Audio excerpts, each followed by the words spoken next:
about what we're going to eat for dinner. For dinner, we are going to eat Nasi Lemak. So, my mom is going to cook it for tonight. I think it's going to taste very yummy. So, I can't wait to show you the big review.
this is the big review on our Nasi Lemak.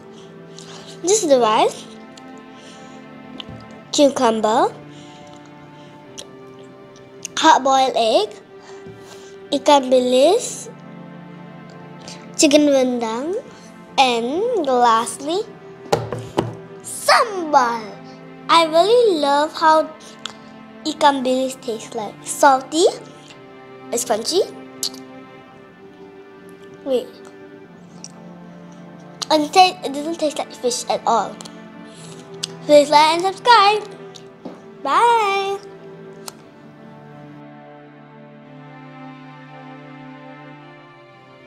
Hello, my Mr. Nasi Lemak.